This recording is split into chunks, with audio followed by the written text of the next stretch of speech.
Bonjour, je vais vous dire deux mots de mon dernier livre qui est sorti chez La Route de la Soie Édition en décembre dernier, en 2019.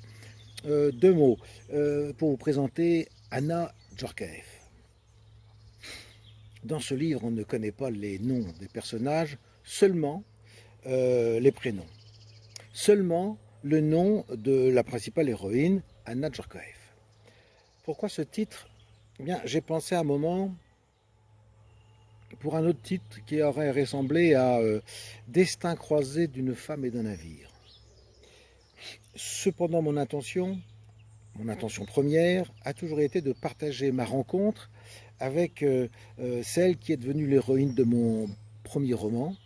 Et vous vous doutez bien que si on écrit un livre sur quelqu'un, c'est qu'on a affaire à une personnalité particulière dans un récit de vie singulier. Anna est à la fois exceptionnelle dans sa personnalité et symptomatique pour son époque. Cette Bretonne a traversé le XXe siècle avec un état civil et une nationalité complètement erronés. Alors Anna a laissé derrière elle son journal intime et un cahier laissé par un marin né en 1900. Oui, des destins se sont croisés. Au seuil de sa vie de femme, la révélation de son statut d'orpheline enferme Anna dans la recherche de son identité. Son vrai nom provient d'une contrée lointaine, inconnue d'elle.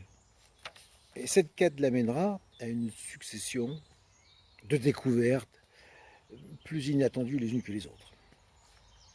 Alors, la moindre anecdote de ce récit a été une réalité au plus près de la vie quotidienne qui a toujours évolué en laissant le plus souvent en retard le statut de la femme. Un matin, au retour de ses courses, Anna a convenu avec elle-même qu'elle était devenue vieille et qu'elle était restée fille. C'est comme un point d'exclamation final à sa vie. Et dès lors, Anna Djorkaeff est passée des dizaines de fois, devant ce banc face à la mer, jusqu'au jour où elle leur a, elle leur a dévoilé l'invraisemblable. Elle leur a dévoilé l'impensable secret de leur vie. Comme les rochers qui apparaissent lors des plus basses marées, des secrets affleurent parfois des sables du passé.